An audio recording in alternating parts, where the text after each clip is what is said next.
Our regular weekly updates, August 23, a lot of updates, a lot of interesting stuff today.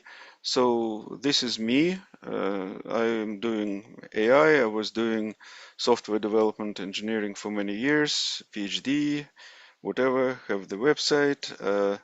Here, first of all, very good website, which is Andreessen Horowitz, and they provide a list of, their own ranking of the top applications.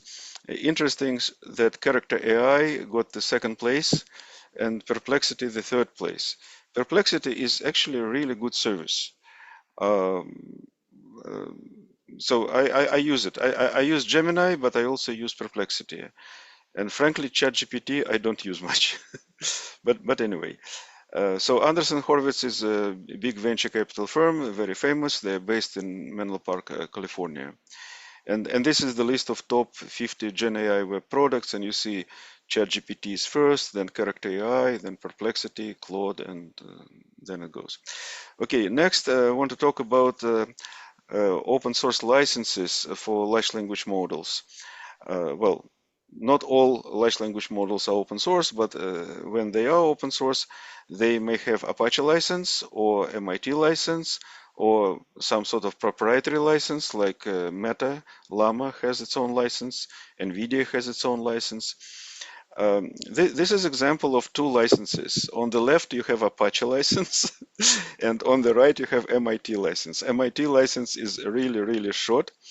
And do I have a link? Oh, yeah, here is the Wikipedia page about MIT license. And this is it. This is the license. You see, it's very short and sweet and allows you everything. Well, you just need to mention that you use it using the software. So Apache license, very permissive. Use software for any purpose, including commercial, distributing, selling, creating, includes modifying the software, sub-licensing. All you need to do is include Apache license and copyright notice in the product, right?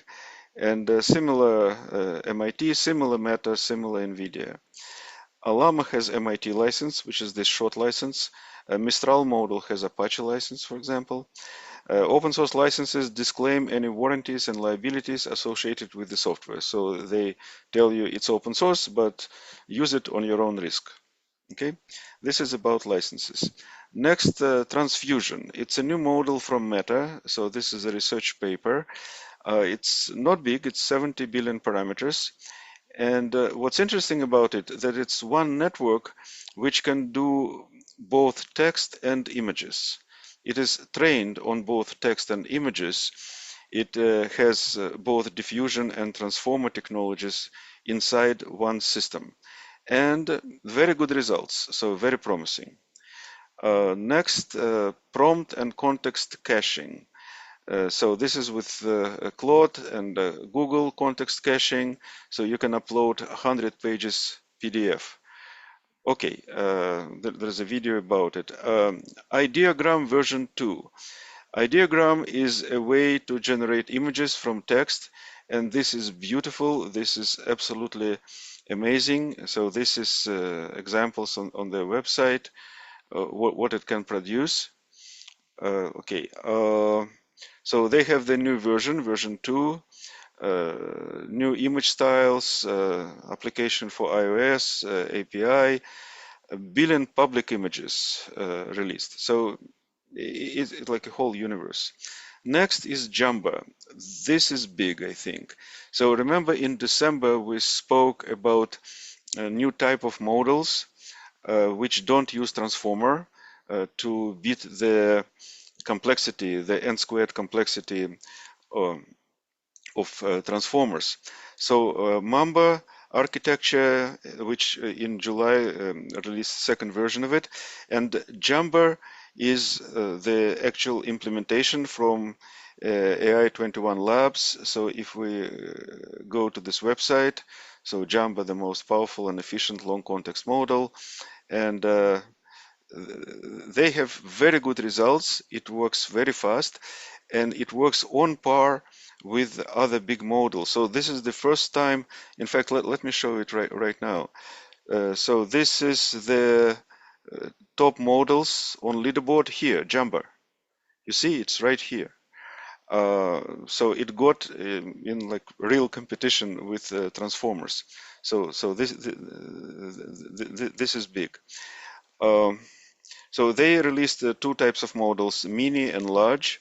So mini is 12 billion and 52 billion parameters, and large 94 and 390. So it's like big llama model in size. But it's open source. It's on Hugging Face. So if you go on Hugging Face here, you see the Jamba 1.5 models.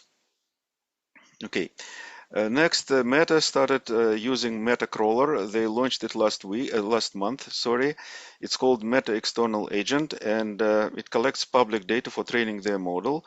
So they are very specific and detailed about what they do and what they don't do.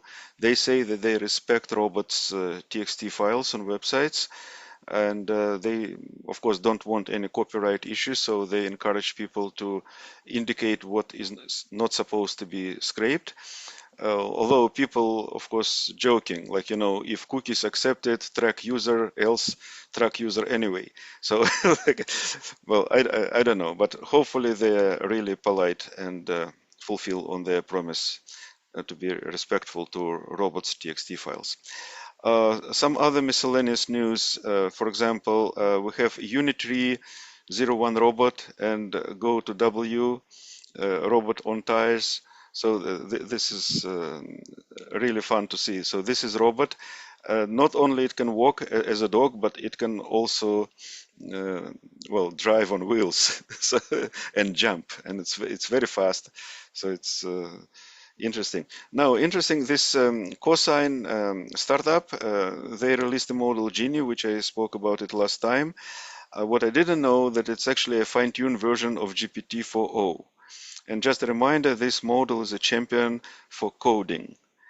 Next, Midjourney released their website, which they didn't have, but now they do. So Midjourney was mostly accessible before on Discord. Now they have their own website, and yeah, and this is a famous for text-to-image, generating images.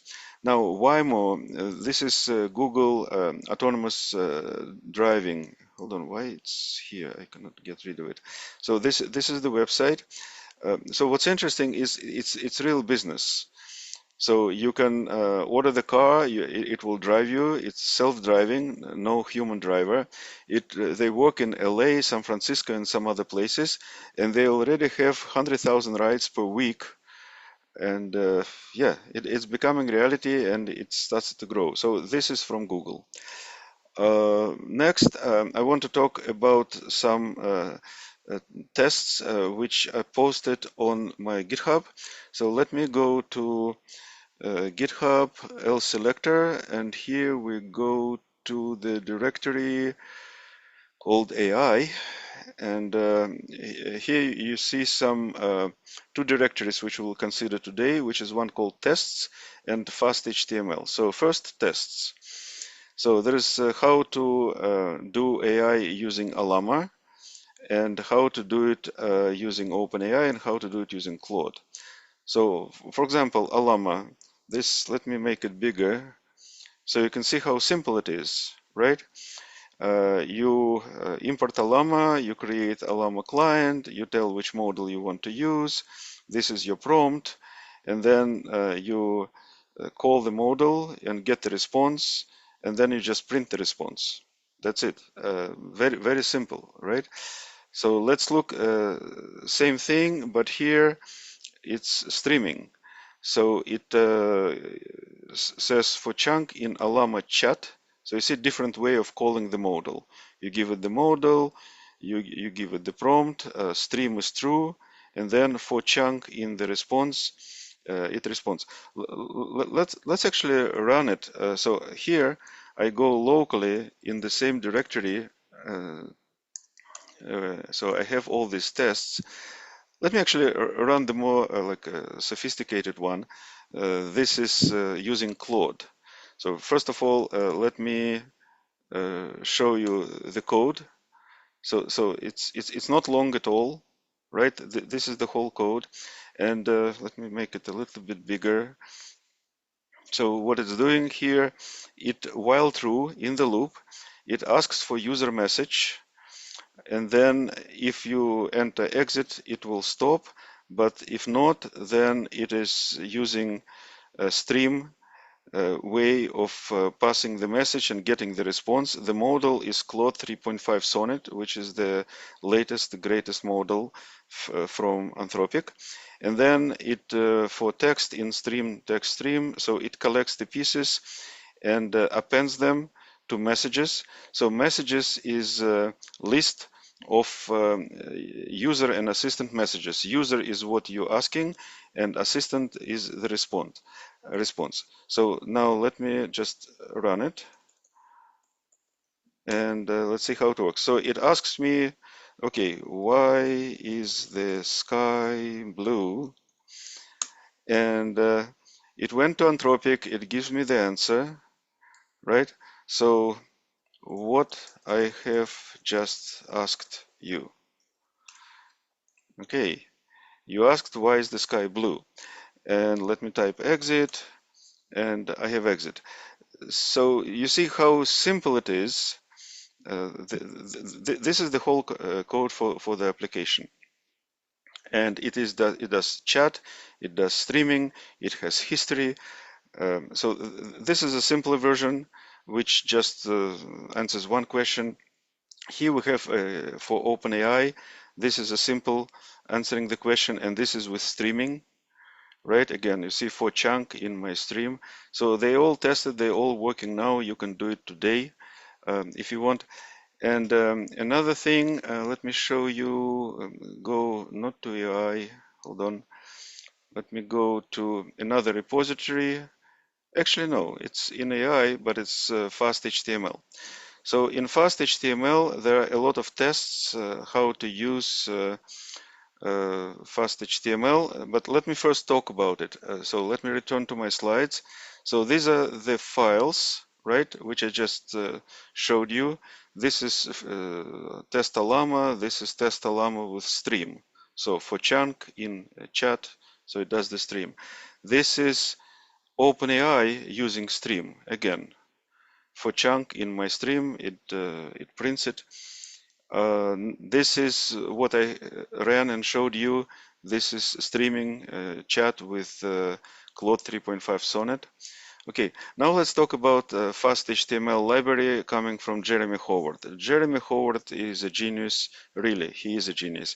He is from Australia, and he's famous for his work with natural language processing, models, Python libraries, and so on. He is a tool maker. He created a lot of tools which make your life easier, and his latest creation, it's absolutely great. It's called FastHTML. I highly recommend it.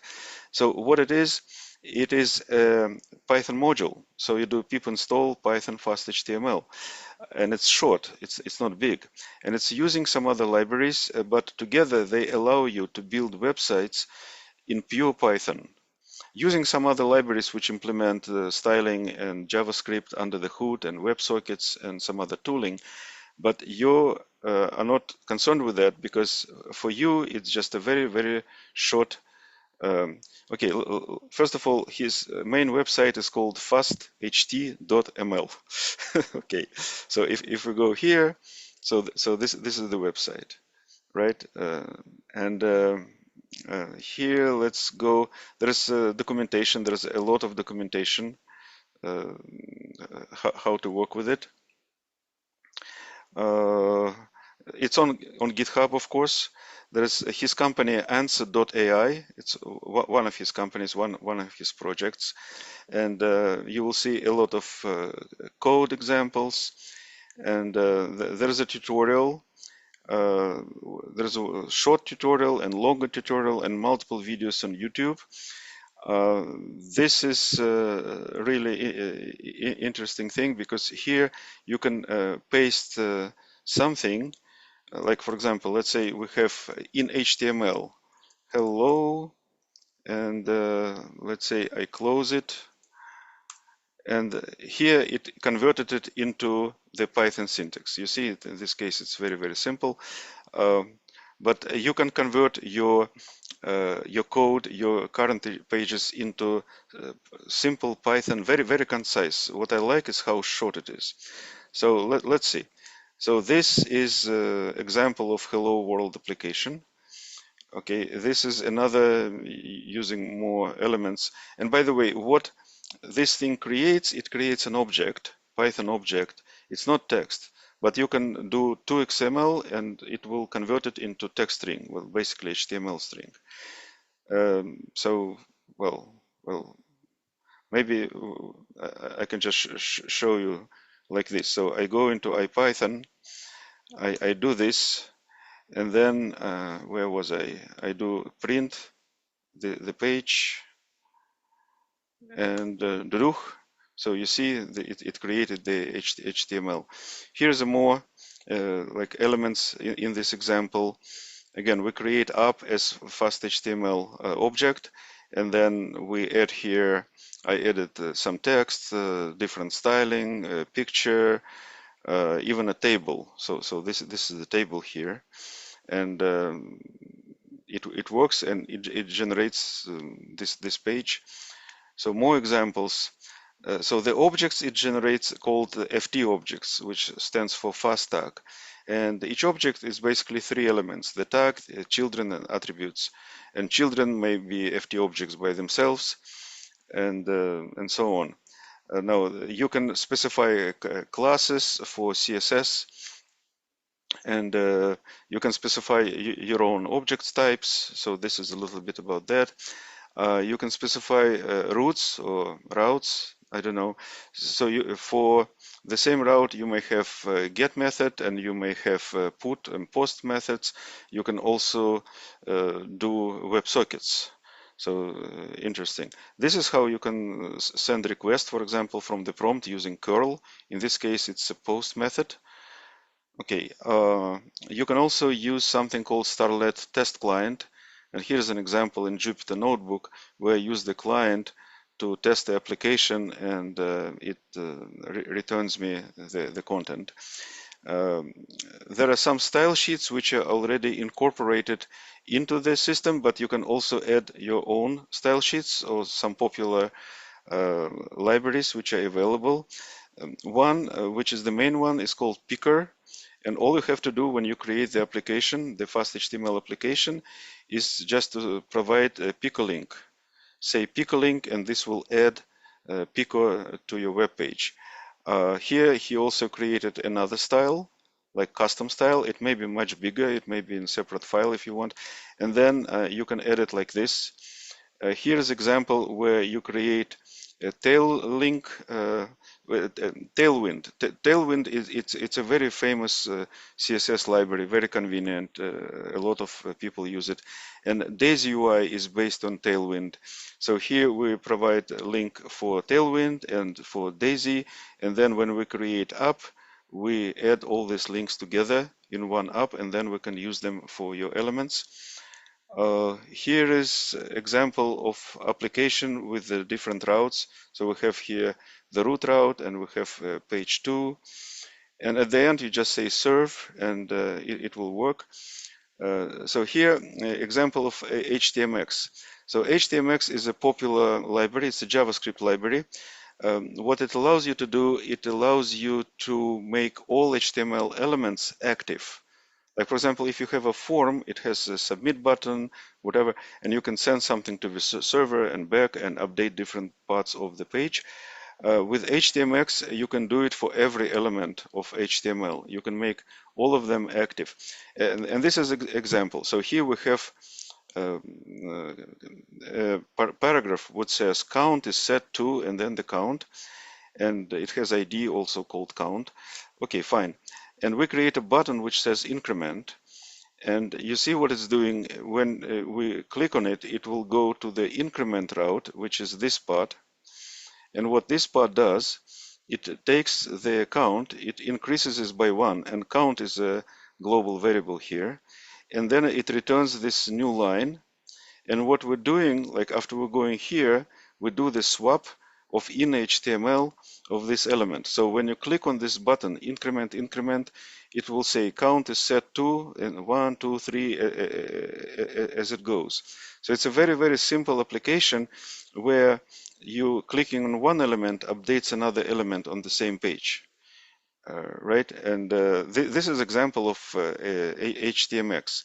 And when you're updating, you can update in HTML, out HTML, before begin, before end, and so on. Okay, this is example of a to-do app where you can add your to-do items, edit them, delete them, and so on. And again, just look how short it is, right? Here is the FastHTML, my FastHTML repository, and this is like a screen of running one of the applications. In fact, let me just run it to show you how it works. So I am going to the FastHTML directory, and I do Python, and I want to run Claude, the one with Claude, Anthropic Claude. Okay, so now it's running on port 8000. So I go here and I ask, why is the sky blue? And it answers me, and I ask what I have just asked you, and it tells me you asked why is the sky blue. So it has the history, and you can chat back and forth with this application. And this, let me Control C it. So this was this script, and let me cat it. So this is the whole application. Okay, where it starts here. So how many lines? Let's see. WC minus L. 100 something lines, including comments. So it's really tiny to the functionality it provides, and there are multiple pieces which you can use and combine into very, very sophisticated web application. And at the same time, it is very short and very easy to debug, very easy to work with. Really, it's a genius. I highly recommend. I will probably talk more on the next seminars about it. So this is about FastHTML. Next, as usual, the leaderboard. Well, what's interesting here, of course, is that GPT-4 regained its position last week. Meta Llama keep good positions on the top. Athena is Meta Llama 70B, it just tuned. This is Jamba. That's what I told you. Like this is great. This is new. DeepSeek, Nematron. This is all about the same. And coding. Again, Claude 3.5 was keeping the first place, but it's overtaken a little bit. Actually, not a little bit. By latest ChatGPT 4.0, so for coding. And yeah, so DeepSeek, Athena, Meta Llama 70B. So you see the same players. Jamba is also here. And as far as layoffs, it's basically the same as last week. So there were big layoffs in Intel and Dell, which dominate this month. But other than that, it's basically the same. And this is the end of today's update. Thank you.